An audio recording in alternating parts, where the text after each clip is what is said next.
So, on a ketogenic diet, you're pretty limited on your food choices. All you can eat is bacon and eggs pretty much. That's what people do, right? Sticks of butter. I mean, I've seen the Instagrams, I've seen the paleo blogs just about bacon and eggs and butter.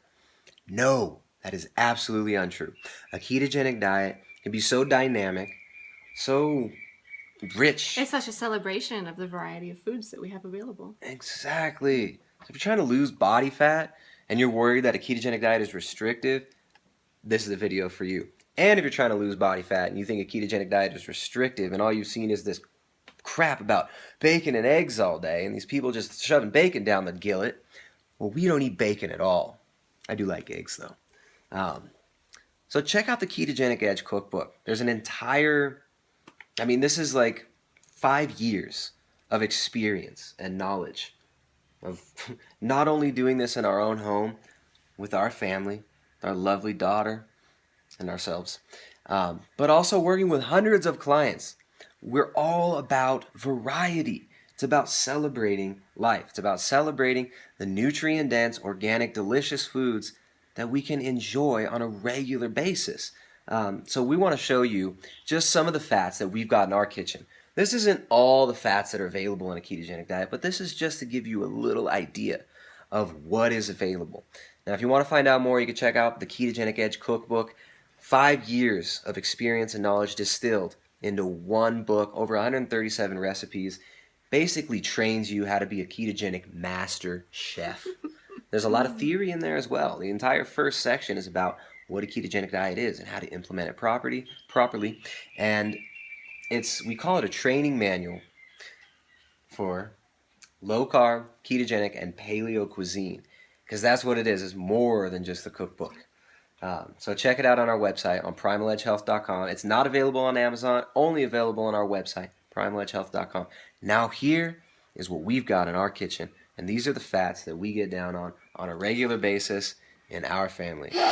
And this guy, he gets none. Duke, you hungry?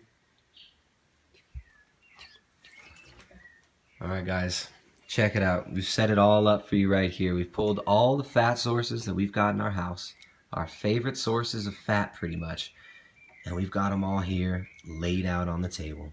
So, I'll just start out with the good old-fashioned avocado. And this is a perfect avocado, a perfect example of a ripe avocado.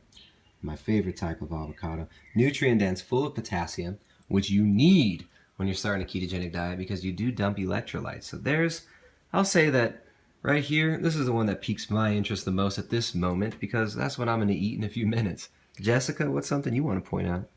The avocado, it's so great in addition to all those nutrient benefits. It's also for textures. When you're trying to get a creamy texture in your food, it's perfect for that. And this is the master chef, the brains behind the Ketogenic Edge Cookbook.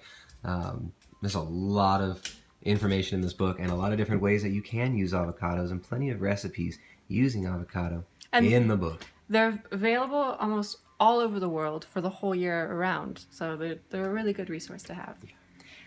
We also use our butter. This is grass-fed local butter. And coconut oil are probably the two, they are definitely, in addition to the avocado, the two most commonly used fats in our kitchen. We get these really cool they come in a ball like this. We call them little butter balls. Our butter balls. We got 2 butter balls. Yeah. And then, of course, coconut oil. Coconut oil is incredible. Loaded with medium-chain triglycerides.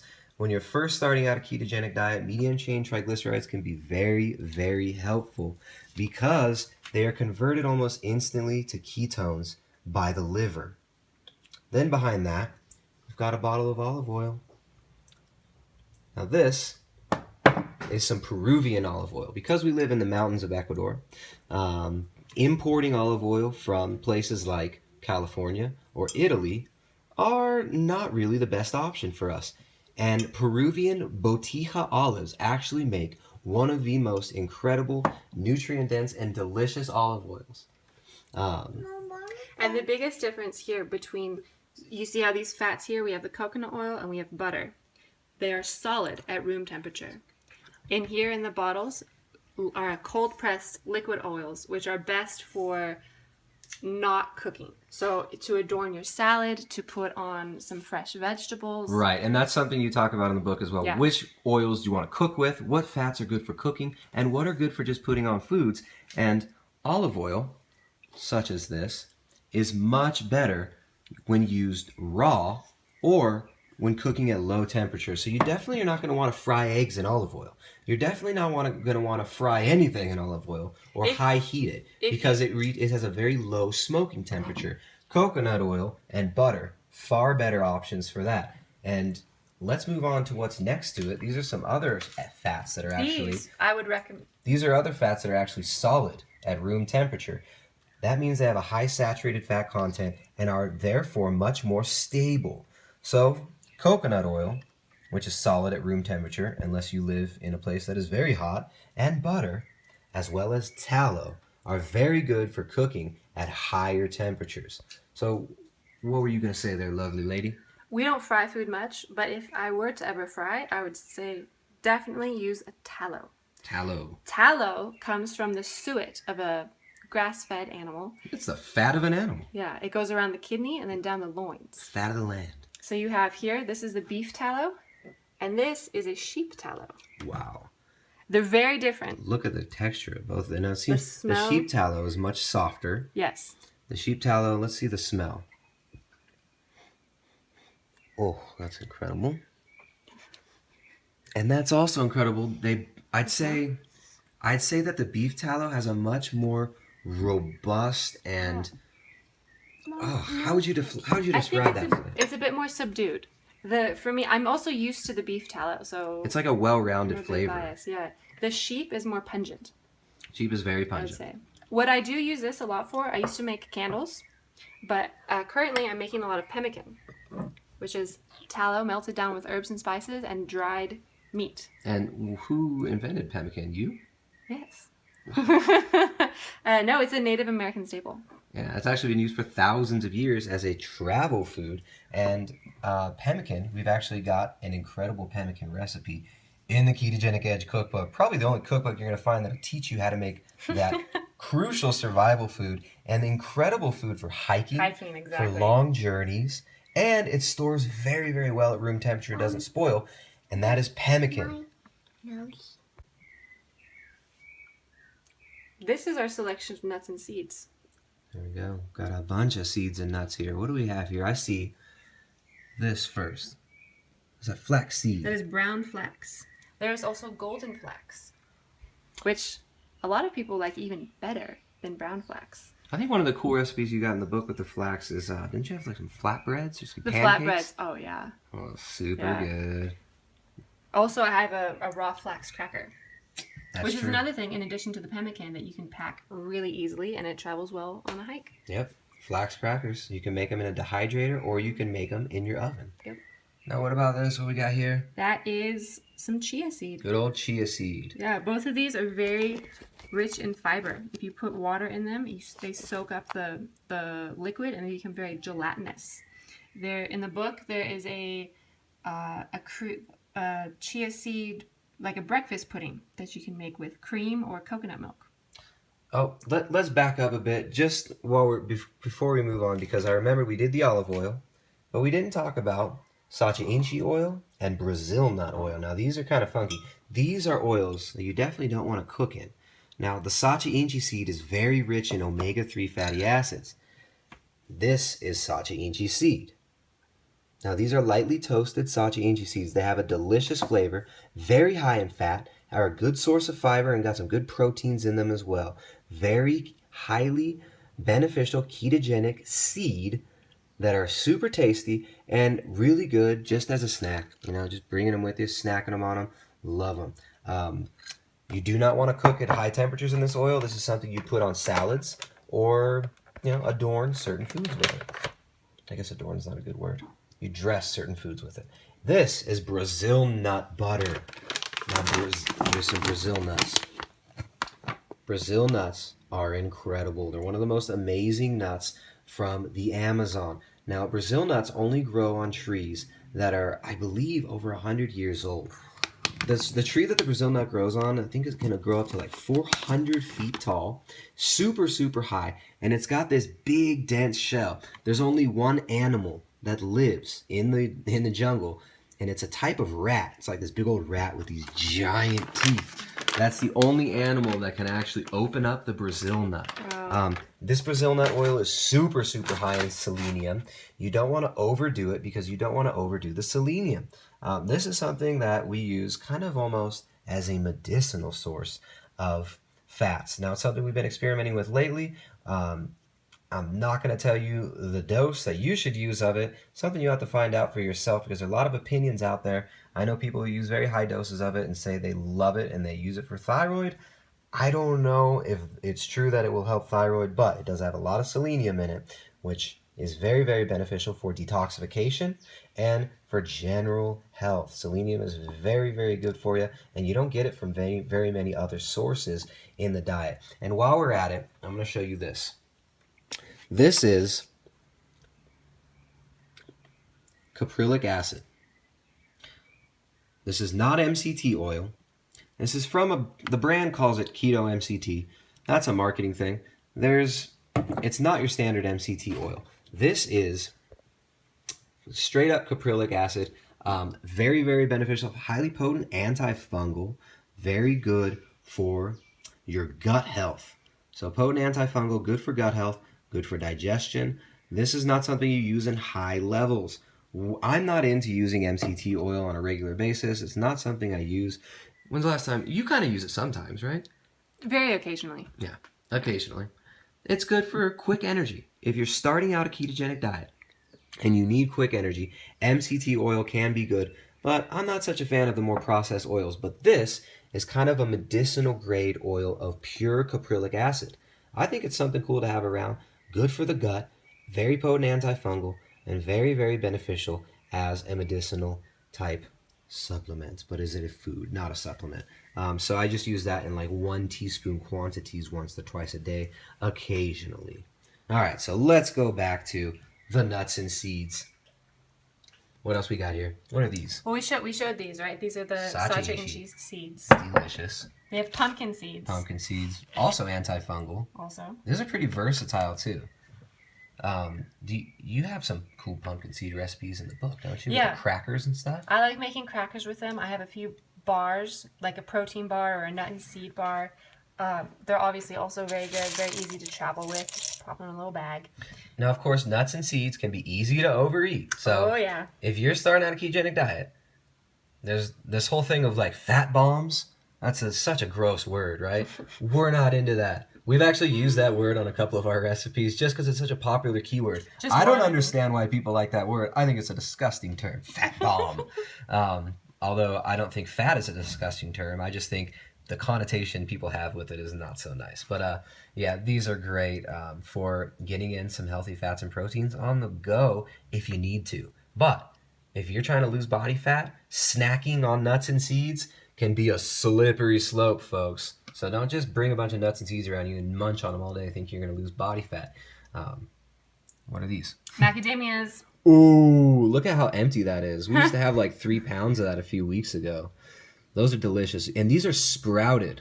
So a lot of these nuts and seeds you see here. That's a good point. I'm glad you bring We that need up. to talk about this. We soak and sprout all of them. And you talk about that in the book a little bit? I do. Talk about soaking and sprouting, why you do it. So if you want to learn more about that, check out the book. Another plug for the book. Yes, it's awesome, and I will shamelessly plug it for the rest of my life because we worked so hard on it, and it is a labor of love, and it's helping a lot of people.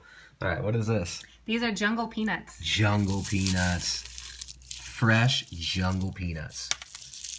Very high in fat. Jungle peanuts from the Amazon.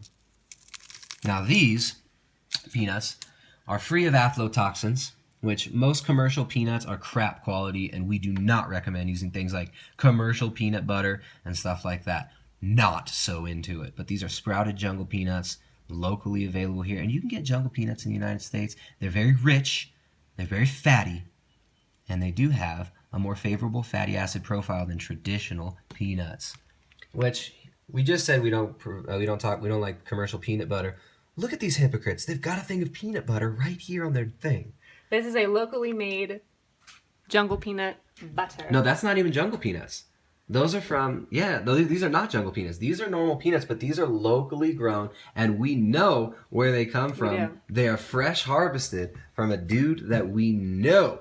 So those are high quality peanuts ground up into fresh peanut butter, and we do use that occasionally. But if you're going to get peanut butter, please go for a high quality one. Please go for an organic one, and just make sure you're getting one that you trust, people. There are so many options of different types of nut butters aside from the classic peanut butter. All of these nuts, you can find macadamia nut butter, you can find walnut butter, pumpkin seed butter, hemp seed butter. Any nuts you can make into a butter. If we're talking about the book, I'll tell you, there's at the end of the dessert section, there's maybe 10 or so different flavored nut butters that you can make in your own kitchen that are very good. Yeah, and we actually show you how to make nut butters just with a food processor in the book as well. Very simple. All right, so what is this? Last one. Last nut. Walnut. The walnut. Delicious. Very good. Walnuts are so good, and these are sprouted as well. Yes. Very good walnuts. Sprouted walnuts there. And this is a bag of sesame. White Sesame seeds. There you go. And what's in this jar? You can blend the sesame into a very nice creamy paste. This is some locally made tahini butter, stone ground from some good buddies of ours at the Raw Food World, and I believe they sell this on their website. So they do. Shout out, plug for the Raw Food World. Yeah, I'm not going to make any money off of that plug, but that's a good homie there that sells that. They have a lot of integrity, and they're good folks. Don't hate on the vegans, people. They know a lot. All right, what else we got here? What is this? This is cheese. I thought you can't eat. What? These are like some keto sins right here, according to some of the dogma. I heard that you're not allowed to eat nuts or cheese. What kind of cheese you got here, Jessica? This is a grass-fed organic A2 cheese that has been aged into a Gruyere. That's a aged Gruyere cheese. A2 raw cheese. So it's got living bacteria in it, live bacteria, and it's got our daughter's fingerprints on it. And that is an amazing cheese. Again, cheese and nuts, both of these things, you can eat these on a ketogenic diet, but I would not recommend eating them in copious amounts or making huge meals out of them. No, we keep the cheese raw, and keep it raw. I'll give it like a slice or two, maybe. Shred a little bit on top, sprinkle it on a salad. Ooh, baby, we like it raw. Like ODB. All right, so we've almost gotten through all of these. You got anything else? Oh, here we got a little coconut, shredded coconut, standard. Coconut. Not really good just to eat. You can use that in recipes. I'm not a big fan of shredded coconut. I don't know why Jessica likes it. The best thing I do with this is I make delicious baked goods. True. Which are coming out in a new cookbook. What? Fat and baked. Shout out. # fat and baked.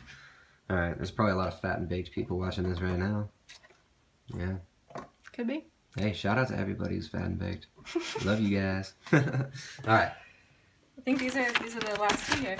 So, what we got here? Cacao butter. Cacao butter, very high in selenium and magnesium. Delicious. How do you use cacao butter, Jessica? It comes out like this, a hard, solid little chunk. And this is after... Do you want to talk about how it's made? All right, so cacao butter, you take the cacao beans from the cacao pod, which is a fruit. Those cacao beans are then put in a big pile and fermented. Then they are processed into either butter and powder or paste, or they crush them up into what you can buy as nibs. So cacao is also a very good source of fats. The smell of this stuff is just it's one of the greatest smelling fats in the world. Cacao butter is absolutely incredible. Confession, I used to eat straight cacao butter and almonds together. Oh yeah. Years ago, like 8 years ago. Yeah. We'd get bags of cacao butter and bags of sprouted raw almonds that were soaked in lemon juice, and it was just so good. But yeah, how do you use cacao butter? This is the perfect ingredient for making ketogenic chocolates. Keto chocolate? Yeah. That sounds like a sin. So you melt this down into a double broiler, and you can add cacao powder to it and adjust the ratios as you like, to get the right flavor that you're into. And then add a little bit of, if you have a sweetener like stevia or we talk about Lakanto. And then maybe some vanilla powder and salt. Did you put that in the book too? Yeah, there's a chocolate recipe in there. Show you how to make chocolate in the book? That's absurd.